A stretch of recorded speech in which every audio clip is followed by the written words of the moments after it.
আসসালামু আলাইকুম সবাইকে। আমি নাব্বির ইতালি পাদুয়া থেকে বলছি। যারা ভেনেতো অঞ্চলে বসবাস করেন তারা জানেন গত 17 ডিসেম্বর একটি অর্ডিন্যান্স পাস করেছে লুকা জাইয়া, এখানকার গভর্নর, যা 19 ডিসেম্বর থেকে চালু হয়েছে এবং 6 জানুয়ারি পর্যন্ত চালু থাকবে। তো আজকে আমরা এই বিষয়ে নিয়ে আলোচনা করবো ইনশাআল্লাহ। আমরা অর্ডিন্যান্সের একসাথে পড়বো, এটার মধ্যে কি লেখা আছে আমরা বোঝার চেষ্টা করব। আলোচনা শুরু করার আগে আমি আপনাদেরকে সাজেস্ট করব আমার চ্যানেল সাবস্ক্রাইব করার জন্য। চ্যানেলের নাম হচ্ছে নাব্বিরস ইউটিউব। যারা আমাকে রেগুলার ফলো করেন তারা জানেন আমি বিভিন্ন বিষয়ে আপডেট দিয়ে থাকার চেষ্টা করি। এরই পাশাপাশি আমার চ্যানেলে ভাষা শেখার কোর্স আছে, আপনারা ওগুলি ফলো করতে পারবেন ইনশাআল্লাহ।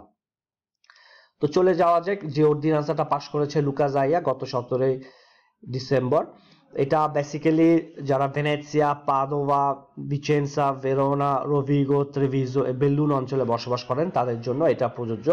তো এখানে কয়েকটি বিষয় নিয়ে আলোচনা করা হয়েছে, তার মধ্যে একটি হলো স্পোস্টামেন্টো ট্রা কমুনি দেল ভেনেতো।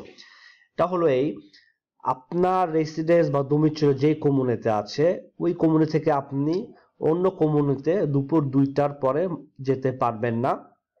তবে বিশেষ কয়েকটা কারণে আপনি যেতে পারবেন দুপুর 2টার পরে। কারণগুলি কি কি? কারণগুলি হলো আপনার যদি কাজের প্রয়োজন থাকে, আপনার যদি কাজ থাকে অন্য কমিউনিতে, সেক্ষেত্রে আপনি মুভ করতে পারবেন, বা লেখাপড়ার কারণে বা স্বাস্থ্যগত কারণে, আপনার যদি মেডিকেল চেক আপ থাকে এক শহর থেকে আরেক শহরে, এক কমিউনি থেকে আরেক কমিউনি, এটাও আপনি করতে পারবেন। বা বিশেষ কোনো ব্যক্তিগত কারণে, বা ওইসব সার্ভিস গ্রহণ করার কারণে যেসব সার্ভিস আপনার কমিউনিতে চালু নেই।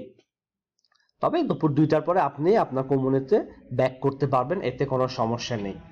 আর যারা রেস্টুরেন্টে খেতে চান এক কমিউনি থেকে আরেক কমিউনিতে, তাদেরকে অবশ্যই দুপুর 2টার আগে গিয়ে হাজির হতে হবে রেস্টুরেন্টে। পরবর্তীতে আপনি আপনার কমিউনিতে দুপুর 2টার পরে ব্যাক করতে পারবেন, এতে সমস্যা হবে না। আর যেসব কাপলরা সেপারেট থাকেন বা হয়তো হাজবেন্ড অফ আলাদা বাসায় থাকে, সেক্ষেত্রে এক পার্টনার আরেক পার্টনারকে বাবু দিয়ে আসতে পারবে বা বাবু নিয়ে আসতে পারবে, এতে সমস্যা হবে না।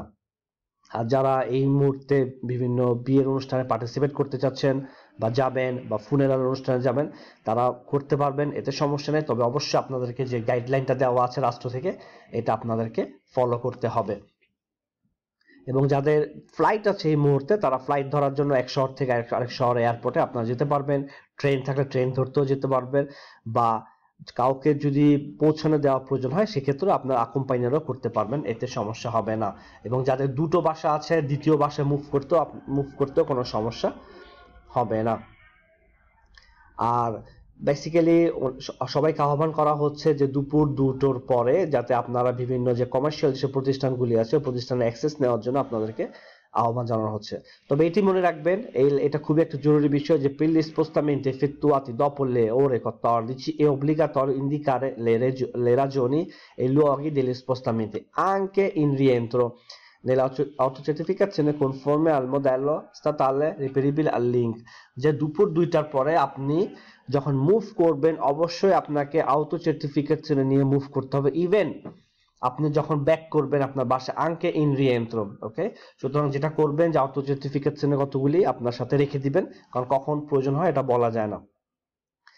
তারপরে যেসব বিষয় আলোচনা করা হয়েছে, এটা হলো ব্যক্তিগত যে আমাদের যে কম্পোর্টামেন্টো পার্সোনাল এগুলি আছে ওগুলির জন্য, যে বেসিক্যালি আপনারা মাস্ক ইউজ করবেন, যেটা আপনারা রেগুলার করে আসছি, ভালো মতো নাক এবং মুখ ঢাকার জন্য। এবং 6 বছরের নিচে বাচ্চারা মাস্ক ব্যবহার করতে হবে না তাদের। ইভেন যারা মাস্কের সাথে বিভিন্ন কম্পাটিবল না, যাদের স্বাস্থ্যগত সমস্যা আছে, তারাও মাস্ক ব্যবহার করবে না। ওকে, আপনারা শুধু মাস্ক মুখ থেকে নামাতে পারবেন যেই মুহূর্তে আপনারা কোনো কিছু খাবেন বা পান করবেন বা সিগারেট খাবেন। তবে অবশ্যই ওই মুহূর্তে আপনাদেরকে 1 মিটার ডিস্টেন্স বজায় রাখতে হবে অন্য ব্যক্তি থেকে। তো বি কেয়ারফুল, আপনারা যখন খাওয়া শেষ করবেন অবশ্যই মাস্কটা তুলে রাখবেন, কারণ এখানে অনেক মুদ্রা হচ্ছে, ফাইন করা হচ্ছে যারা খাওয়া শেষ করার পরেও মাস্ক উঠাচ্ছে না। এবং এটাও উল্লেখ করা হচ্ছে যে আপনার গাড়িতে যদি আরেকজন ব্যক্তি থাকে, যে ব্যক্তি আপনার সাথে কোন বিভেন্টে না, অবশ্যই আপনাদের গাড়িতে মাস্ক পরে থাকতে হবে, যদিও আপনাদের ফিনিস্টিনো আপার্ত থাকে। এবং যারা ফিজিক্যাল অ্যাক্টিভিটিস করেন বিভিন্ন পার্কে, তাদের ক্ষেত্রে কিছু এক্সেপশন আছে। তবে যেটা আর আহ্বান করা হচ্ছে যে একটি বাসায় আপনার পরিবার বা অন্য কেউ যাতে না আসে। È fortemente raccomandato di non recarsi in altra abitazione di un nucleo familiare diverso dal proprio se non per necessità o per motivi di lavoro। যে কাজের প্রয়োজনে বা বিশেষ প্রয়োজন না হলে একজনের বাসায় যাওয়ার জন্য বাধা দেওয়া হচ্ছে। আর প্রতিষ্ঠানগুলোর কথা উল্লেখ করা আছে, যেসব প্রতিষ্ঠানে আপনারা যাবেন বেসিক্যালি কমার্শিয়াল প্রতিষ্ঠানগুলোতে, যে যারা স্পেজা করতে যাবেন তারা চেষ্টা করবেন পরিবার থেকে একজন যাওয়ার জন্য। যদি কিনা আপনাদের ছোট বাচ্চা থাকে যা 14 বছরের কম, সেক্ষেত্রে আপনার বাচ্চা নিয়ে যেতে পারবেন, বা কোনো ব্যক্তি থাকলে যার যে ডিসাবিলে বা যাকে অ্যাকম্পানিমেন্ট করা লাগবে সেই ক্ষেত্রে আপনারা তাকে নিয়ে যেতে পারবেন। আরেকটি বিষয় হলো যে বিশেষ করে দোকানগুলোতে 40 মিটার স্কয়ারের কম হলে অবশ্যই একজন করে ক্লায়েন্ট ঢুকতে পারবে। এটা অবশ্যই একটা কার্তেল্য বাইরে থেকে টাঙিয়ে রাখতে হবে আপনার গেটের মধ্যে বা ভিত্তিনায়, যে নুমেরো মাসিমো দি persona autorizzate 1, ওকে। আর 40 মিটার ঊর্ধ্বে হলে আপনি প্রতি 20 মিটার স্কয়ারে আরেকজন করে ক্লায়েন্ট প্রবেশ করতে পারবে। এবং মেরকাতো, যেসব মেরকাতোগুলো আপার্ত থাকে ওগুলোর জন্য কিছু নিয়ম বরাদ্দ করা হয়েছে। আর বেসিক্যালি যেসব স্থানগুলোতে আমরা কনসুমাকশন করে থাকি, ফর এক্সাম্পল বারের মতো প্লেসগুলোতে 11টা থেকে 15টা এই সময় যদি আপনারা কোনো কিছু কনসুমারে করতে চান তাহলে অবশ্যই চেষ্টা করবেন বসে খাওয়ার জন্য বা বসে পান করার জন্য।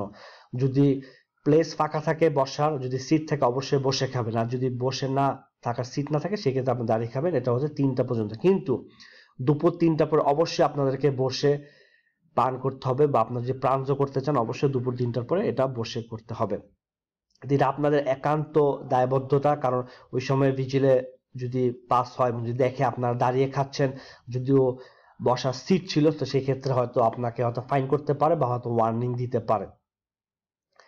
আর খাওয়ার সময় মাস্ক নিচু করবেন, কিন্তু অন্য সময় ইভেন কথা বলার সময় আপনারা মাস্কটি মুখে উঠিয়ে রাখবেন। কারণ ওনাকে আমি দেখি যে কথা বলার সময় মাস্ক নামিয়ে ফেলে, কথা হয়তো ভালো মতো বোঝানোর জন্য একজনকে, বাট এটা একটা রিস্কি একটা জিনিস। আর এক টেবিলে 4 জনের বেশি বসে খেতে পারবে না, যদিও তারা কনভিভেন্ট হয়ে থাকে। আগে যেটা ছিল যে 4 জনের বেশি বসতে পারতো যদি কনভিভেন্ট হয়ে থাকতো, বাট এখন থেকে কনভিভেন্ট হলেও 4 জনের বেশি একসাথে বসতে পারবে না। প্রত্যেকটি দোকানে অবশ্যই কার্তেল লাগাবেন, কতজন ঢুকতে পারবে, কতজন, এটা কাপেন্সা মাসিমা, ওটা অবশ্যই উল্লেখ আপনারা করবেন যাদের বিশেষ বেসিক্যালি দোকান আছে। আর যেসব জায়গা থেকে আস্পর্ত করা হয় ওখানে আশেপাশে বসেও খাওয়ার নিয়ম নেই, সুতরাং এই বিষয়টা অবশ্যই খেয়াল রাখবেন।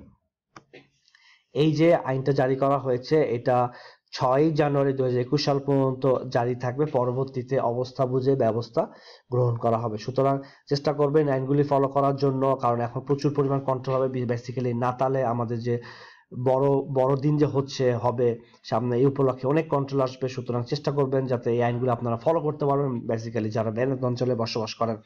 আর যারা অন্যান্য অঞ্চলে অন্যান্য রেজনেতে বসবাস করেন তারাও দেখবেন আপনাদের রেজন ভিত্তিক যদি কোনো অর্ডিন্যান্স থাকে অবশ্যই এটা কনসুলতারে করার চেষ্টা করবেন। তো আশা করি এই অর্ডিন্যান্সটা ক্লিয়ার, কারণ অনেকেই জানতে চেয়েছে ব্যক্তিগতভাবে এটাকে একটা ইন্টারপ্রেট করার জন্য। বেসিক্যালি কয়েকটি বিশেষ যে চেঞ্জগুলি করা হয়েছে, যে 4 জনের বেশি এক টেবিলে বসতে পারবে না কনভিভেন্ট হলেও, এবং যে আউটো সার্টিফিকেশন যেটা লাগবে এটা অবশ্যই এটা খেয়াল রাখবেন। দুপুর 2টার পরে আপনি যদি বের হন অবশ্যই আউটো সার্টিফিকেশনে বের হবেন, কোথায় যাচ্ছেন উল্লেখ করতে হবে, আপনার যে পার্টেন্সা punto di partenza এবং punto di destinazione অবশ্যই এটা উল্লেখ রাখবেন আপনার আউটো সার্টিফিকেশনে। এবং বিশেষ প্রয়োজন হলে অবশ্যই আপনারা মুভ করতে পারবেন, সমস্যা নেই, তবে আপনাদেরকে ব্যাখ্যা করতে হবে যদি আপনাদেরকে রাস্তায় থামায়। আর যারা কাজ করেন এক কমিউনিটি থেকে আরেক কমিউনিটি তারা অবশ্যই কাজে যেতে পারবেন, এতে কোনো বাধা নেই, কিন্তু অবশ্যই মাথায় খেয়াল রাখবেন যে বিশেষ প্রয়োজন হলে আপনারা একাধিক কপি আউটো সার্টিফিকেশন রাখবেন, কারণ অনেক জরুরি কাজে এটা লাগতে পারে আপনাদেরকে। তো আশা করি অর্ডিন্যান্সটা ক্লিয়ার। আমি আবার সাজেস্ট করবো আমার চ্যানেল সাবস্ক্রাইব করার জন্য। চ্যানেল নাম হচ্ছে আপডেটস ইউটিউব। যারা সাবস্ক্রাইব করেন তারা অবশ্যই জানেন আমি বিভিন্ন আপডেট দিয়ে থাকার চেষ্টা করি। আমার আরো কয়েকটি আপডেট আসবে ইনশাআল্লাহ, এরই সময় আপনার সাবস্ক্রাইব করে রাখলে অবশ্যই আপডেটগুলি পেয়ে যাবেন। তো সবাই ভালো থাকবেন, সুস্থ থাকবেন, সবাই সবার জন্য দোয়া করবেন। সালাম আলাইকুম ওয়া রাহমাতুল্লাহি ওয়া বারাকাতুহু।